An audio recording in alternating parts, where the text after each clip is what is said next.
What's up everyone, April here. It's a new year and I'm back at you with some fresh new content. You might notice a new background as well. I recently moved, so I got a brand new background full of fun Funko Pops, some Lego guitars and other Legos and different things, so hope you enjoy the new background there.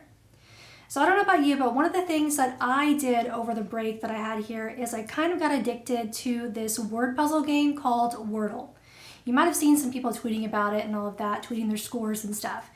So as I was playing and getting addicted to this game, I thought it would be pretty cool to recreate this inside of Power Apps. So I thought maybe it would be fun to have you all take the journey down the road with me of how I go about building the user experience inside of my Power Apps using this Wordle application as an example.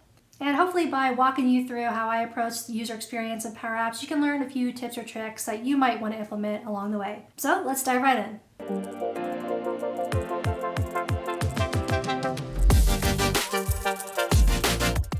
Okay, so when I have a Power Apps project, now obviously there's a few things that have to fall into place first before you start with the user experience. We obviously have to make sure we have all the business requirements laid out and know what we want to build. From there are two main approaches that you can take. Some people choose to go with a data first or logic first approach, where they might throw some controls on the screen with no branding and really focus on getting the logic layer done first and then add in the branding later. And the other side of the camp chooses to do the design first. So you'll lay out all of your design elements, get those pixel perfect and exactly how you want those, and then worry about the functionality or the code behind later. So there's pros and cons really to each approach, and it really comes down to preference. Now, when I started off with Power Apps development, I was doing my own consulting company. So it was really important for me to actually get the user experience side done first, and the branding and the design and the layout. Because when you're doing consulting, you really need to get your first iteration of your application out in front of your client's eyes as fast as possible so that they can see and visualize what the application is going to look like. So you can kind of fake the back end or the logic working if your user experience and your branding and everything looks good. So I would often start with a design first approach. Now that's just the approach that I took. There's really not a right or wrong. There's differing opinions for how to approach this either way. But that's usually what I do. So when I started off building this Wordle application, that's the approach that I took. I worried about how I was actually going to do all the complex logic last, and I focused on looking at the Wordle app, which I have pulled up on the screen here, and figuring out how I can mimic as closely as possible the look and feel of this application. Now, sometimes when you're building a Power App, you might not have an exact app that you're trying to replicate, and it might be a little bit harder to find the exact inspiration. But my first tip and step here is to try to seek inspiration. So even if you aren't mimicking something like this, there are ways to get inspiration from other applications. And finding this inspiration is really important to me because I am not a graphic designer by trade, so actually building the UI is a little bit hard for me.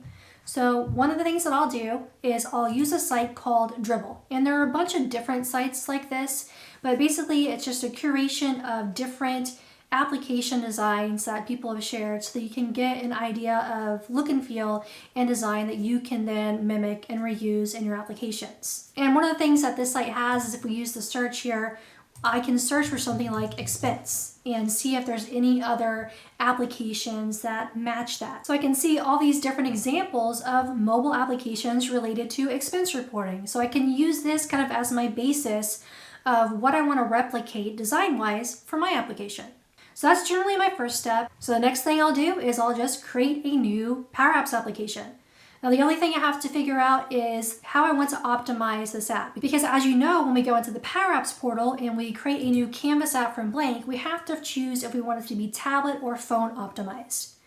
Now, if I look at the Wordle application I'm trying to mimic, this is optimized for the phone. You'll see that we have a lot of white space or black space, depending on the theme that you choose here, on the left and right margins. So that means this is really optimized for the phone. So I'm going to choose that same option when I'm mimicking this design. So I'll call this Power Wordle Game. And we'll click Create, and then we'll walk through how we're going to recreate this layout. So I'm going to start with what we're seeing here on the screen. So when we get down to it, if I play through this app, all this really is a series of boxes. And then down here we have essentially buttons for a keypad on the screen. So if I type in the word power, I just click that on my keypad here. It will fill in those associated boxes, and I can click enter, and then it will change the color of the boxes. So there are lots of different design things here going on that I have to accommodate for. But at the core, I know I do need several boxes. So there are 5 columns and 6 rows of these boxes. So I'll go look at my Power Apps Canvas app here. I'll go to Insert, and I'll go to Text, and I'll do a text input. Now I could actually do either a text input, or I could also do just a label. So this really comes down to my experience, and do I want to give the user the ability to click in any of these boxes at all or not? So since this game doesn't allow me to type in these boxes, I would probably go with the label instead. Now with this, I need to make sure that there's no text in this, because these need to be blank boxes. So what I'll do is I'll select my label and I'll remove the text property there. And now I need to do some styling, because as you see, this is a transparent box with kind of a gray border around it. So I'll use the out of the box controls that I have here in my properties pane on the right hand side. And I'll scroll down here first to the border section, and we'll change that. You see the default is 0, but I need to put in some kind of border. So I'll start small, usually with like maybe a 1 or 2, and I'll see if that's the thickness that I want. Otherwise I'll adjust. So I'll put a 2, and then we want to make sure we change the color, because the color here is gray. So I'll find a close enough gray from this option here. I'll select it, and then you see we have that box. And then I'll kind of just drag and drop this to be roughly of what I see is the same width and height of the boxes of what I'm trying to mimic. And you want to make sure, now you see that I drug and resized that manually, but we also have these width and height properties in the properties pane. And you want to double check those and make sure that they're even, because you want it to be a nice even square. So in this case, I happen to drag it perfectly and it's even numbers, so I should be good. Now I know I need to take this same object and basically reproduce it 30 times. So I'm just going to use the handy copy and paste functionality. So we click the 3 dots next to our control, we can copy, and then we can just right click and paste that here into our application. And you can even copy multiple objects at a time. So if I just highlighted and hovered and selected those, I can use my shortcut keys, Control C and Control V, and copy and paste that way as well. So now I have 4, and I'll just copy this 1. So there's my row of 5. So what I'm going to do is I'm going to roughly align that kind of center as much as I can. And I'm going to copy all 5 of those rows. And we'll just duplicate this down until we have 6 rows of these squares. So the next place my brain goes to here is these boxes are not even at all. And also I really want to make sure that as I expand and contract my application, depending on what type of device I'm on, that these boxes stay in line. So I'm going to do some manipulation to the X and Y properties of these boxes to make sure that they're aligned correctly. And before I start doing that to make sure that these are aligned properly, I'm actually going to go in and rename all these controls. Now this is where it can get a little tedious because we do have a lot of controls, but trust me, you want to do this as quick as possible. You want to make sure that you give these relevant names, because as you see, as I added these all on the screen, they gave me very unhelpful names like label 1_20. These aren't going to help me when I need to start adding in formulas and logic into my application. I want to make sure they have a relevant name. So I'm going to settle on a naming convention. So for this first box on the upper left-hand side, I'll click on the 3 dots and go to rename. And I'll use a naming convention like LBL for label. And I'll say row 1. And I'm going to make the R capital. This is called camel case. And then I'll do COL with a capital C for column 1. And that's going to be the naming convention that I'll use for all of these. And this is just really good practice when building applications to settle on a standard naming convention and establish that in your application early on and rename all your controls. So I'll rename all of these and I'll be right back. Okay, I have all of my labels renamed and ready to go. So next thing that I'll do is I'll start implementing, like I said, that logic that will force these boxes to stay in line correctly. So what I'm actually going to do here is I'm going to start on this box, the second one from the left on the very top row. And I'm going to go over into the properties pane in the upper left-hand side. And I'm going to look for a property called Y. Now Y controls where the object shows either from top to bottom on the screen. And X, on the other hand, shows where it shows from left to right on the screen. So I want to make sure that all of these boxes here are aligned correctly. So if I start with Y, what I can do for this property is probably the easiest one to set in this case, is I can say, make the Y property of this second box the same as whatever the Y property is of this first box, the label row 1, column 1. So it's a simple formula. I can replace this hard-coded value and I can type in the name of my control. This is why naming the controls is so important. So I can type in that, I can do a dot, and I can get that control's Y property. And you'll quickly see the benefit of this. So I just bound this second box to whatever the Y value is of this one. So what this means is if I take this first box and I move it up, see that one follow right along with it? So if I need to move anything up or down or left or right, if I'm binding these objects like this, then I won't have to manually move all of the rest of these boxes. So I'm going to repeat this process. So I can just simply copy this, and I'm going to show you another quick trick. We can mass apply these properties to multiple objects. So I have 3 more boxes on this row to go. So I can highlight those 3, click on the properties pane and go to the Y property, type in that same formula, get its Y property, and there you go. Those are all lined up. And for this case, repeat this in concept for each of these different rows in this case. So for the second item in the second row, I want its Y property to be the same as the first column in the second row. So I can go to the Y property dropdown and say label row 2, column 1.y. So that will be in line there, and we can copy that formula, hover the rest of the 3, change the Y. So you get the point there. You'll just repeat that and go down the list. Now the X property is a little bit tricky. How do I make sure and ensure that the spacing between each of these boxes is really consistent? Because even if you're looking at this and you think that it's close, it might be just a little bit off. And you might be thinking this is a really nitpicky thing that looks close enough to me. If so, that's fine, but I'm a little bit of a stickler here, so I personally go through the extra steps of doing this alignment just to make sure that it is truly pixel perfect. So I'll show you really quickly how we do the X coordinate in this case. So I'm going to click on the X property of this second box. And this formula is a little bit trickier. So I'm going to reference again that label to the left here. So I'm going to say label row 1, column 1. But this time I want to do a dot and get its X property. So where is that? Now you see when I do that, now they're overlaid. I don't want that. So what I need to do is get the X property of that object, but also I need to get its width. Like how much space along the app there is that taking up? So I can do a plus label row 1, column 1.width.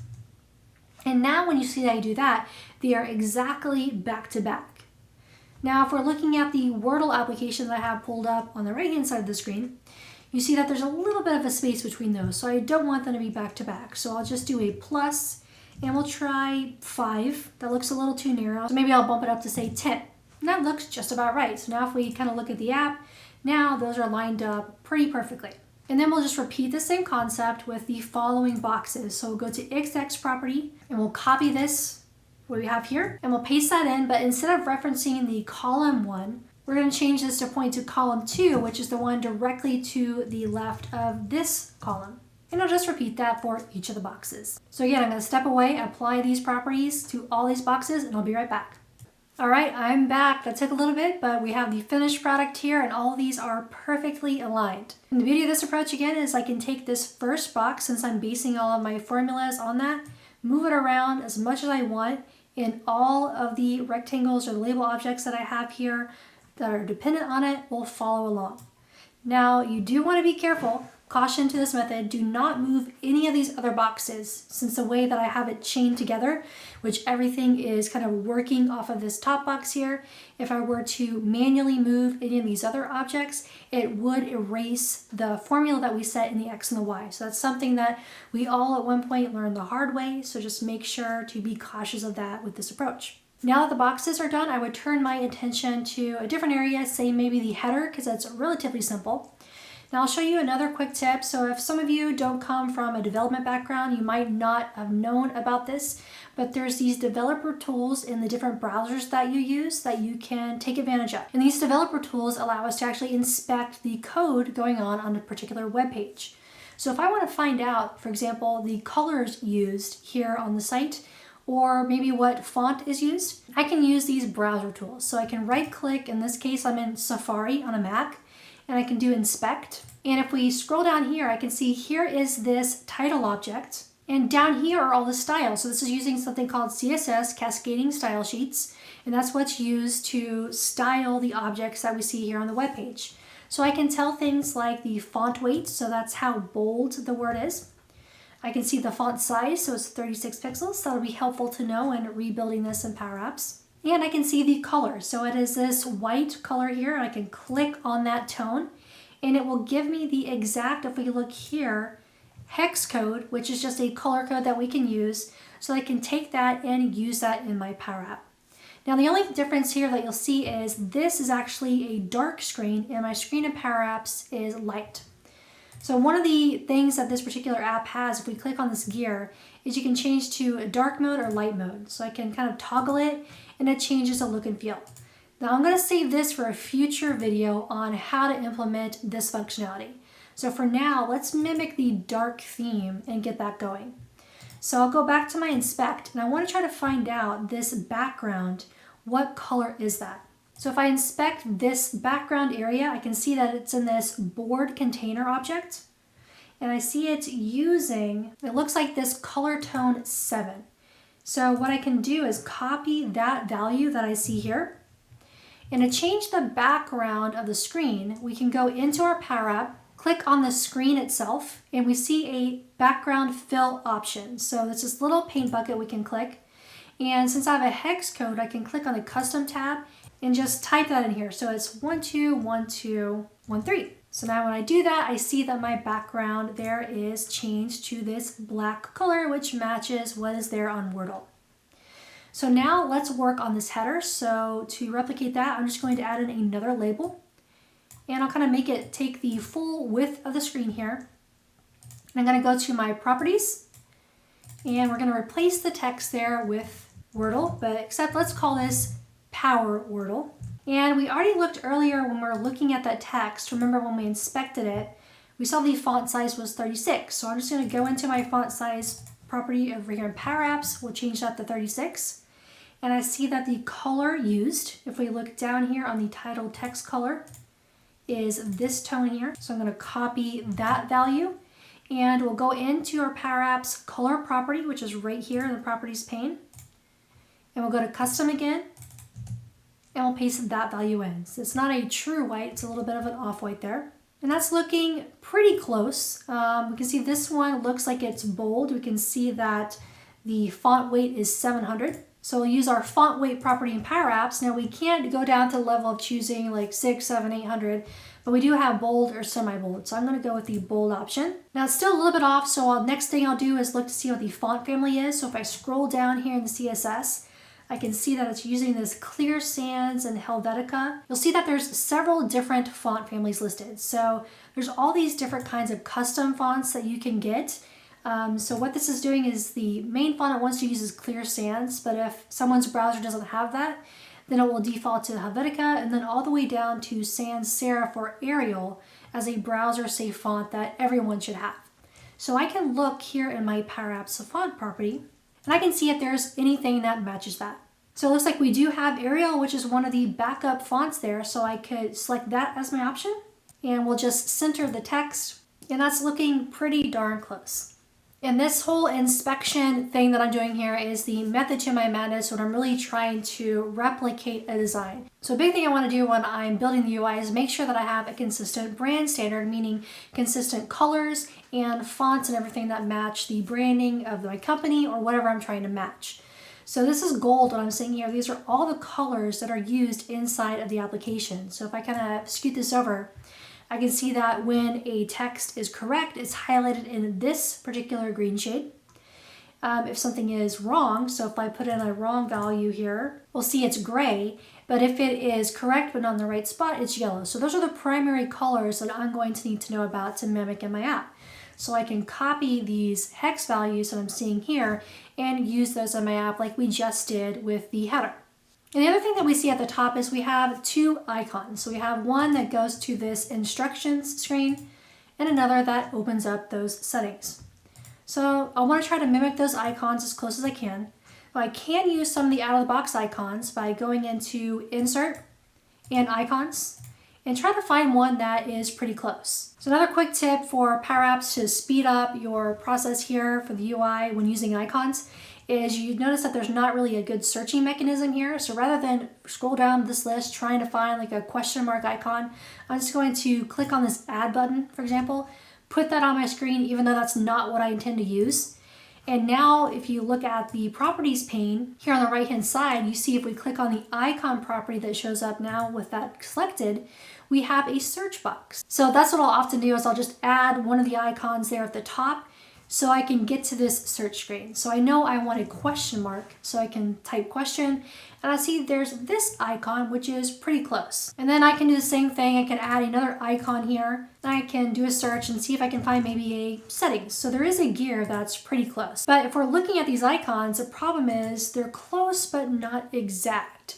So if you want to get really granular and very detailed to matching styling with something, this is an area where you might want to consider using a different image for this. Because you notice the question mark in this Wordle application has a circle around it. We don't have that option in the out-of-the-box icons in Power Apps. And the gear is actually filled in, whereas the gear here in Power Apps is transparent. So what I would do is I would use this inspection tool that I'm already in, and I would go, say, over one of these icons and inspect that and see what they're doing and how they're creating this icon. Now, when I do that, we see that this particular icon for the question mark is actually in SVG. Now, I've spoken about SVGs on my channel here before, but it stands for Scalable Vector Graphic. And it's just a type of image format that we can use, and we can use this inside of our Power Apps. So what I'm going to do actually is I'm going to right-click on this. I'm going to edit as HTML. And I'm going to copy everything that is here in this SVG code. So rather than using this out-of-the-box icon, I'll just slide that over here to the right. I want to use this SVG. So let's walk through how I can actually do this. So to use this, what I'm going to do is going to go to Insert, Media, and we'll add in an image control. And in your image control, you'll see a property in the drop-down in the properties pane called Image. And the value right now is defaulted to sample image, but we can actually paste in that SVG code that we just copied from inspecting that Wordle application. And when you copy the SVG code in, you want to make sure it is in double quotes. So I'm going to do a double quote, and I'm going to paste in that SVG code, and I'm going to do a closing double quote. Now you're going to see a bunch of errors. So this alone isn't going to work. We need a little special piece of code before this so that it can render the SVG correctly. So what I'll do is I'll just paste this in here so you can see. We need to tell Power Apps that this is actually an SVG image type. So we do that with this placeholder here, this data::image whack SVG. So we're going to append that before our actual SVG code. And we're going to do an ampersand and use this encode URL formula. And inside of the parentheses there of this formula is where we'll put that SVG code. So I just need to close that parenthesis there, and you'll still see some errors. And the reason is you notice that we have our SVG code wrapped in double quotes. But if we look at what's going on in here, we have a bunch of other double quotes in here, which is escaping what's happening. So anything after this SVG tag here and before this SVG tag, if there's a double quote, we need to replace it with a single quote. So a little bit of work needed to actually get this SVG working, but once you do, you'll see the benefits because it's going to look really nice. So I'm going to just go through, and everywhere in between those two braces there that I see double quotes, I'm going to replace those with these single quotes, and we'll start to see as soon as I get this done that the errors that we have are going to disappear, and we're going to have a nicely formatted SVG object that matches perfectly what we see there in Wordle. So there you go. There is our question mark with the circle around it. Now it is black. So if we look at the SVG code here, we have this path fill. That's what determines the color of the object. So if I want it to be that more of this gray color here, I can replace what's in here with that color there. And now we have that awesome SVG. So I can resize that down. And now that is matching pretty well what we see on Wordle's site. And I can go and we can do the exact same thing with the settings icon. It's an SVG as well. So I can copy that SVG code like we just did, add an image tag, and paste that into here if I'd like. So as you can see, there's a pretty big difference from the out-of-the-box icon with the icon that's using an SVG like it's actually on the Wordle site. So that's another big tip when it comes to really setting your Power Apps apart from other applications, is exploring ways that you can use other icons like SVGs instead of some of the standard out-of-the-box icons. Well, I think we've covered enough for today. Hopefully you've got a good glimpse of the process that I go through when working on the UI in a Power App. So I've actually already completely recreated this Wordle application inside a Power App. So my plan is I'm starting with this video where I walked you through my UI process, and I'm going to build on it and show different elements of how this application works and what we can learn from it. So I showed you today really where you should start when you're building your UI, how to get some inspiration, and how to tell what themes and styles and colors are being used in your inspiration application, and how to apply those inside of Power Apps. Next video, I'm going to show you how you can dynamically set some of these values. So this Wordle application, for example, needs to be able to dynamically change colors, as you're seeing here, based off of a value. So we'll take a look in future videos on how that works. We'll take a look at the concept of having different themes, like a dark theme and a light theme, and how we can build that and implement that in Power Apps. And some accessibility things, like you'll notice that it has a colorblind mode. So we'll see how we can mimic this functionality inside of Power Apps as well. And some more goodness with really complex formulas and pop-ups and dialogues and all of that in future videos. Hope you enjoyed this video, and I hope it gave you some good ideas for your user experience in Power Apps. Thanks for watching, and if you enjoyed this video, do me a favor and give it a thumbs up, and I'll catch you in the next video.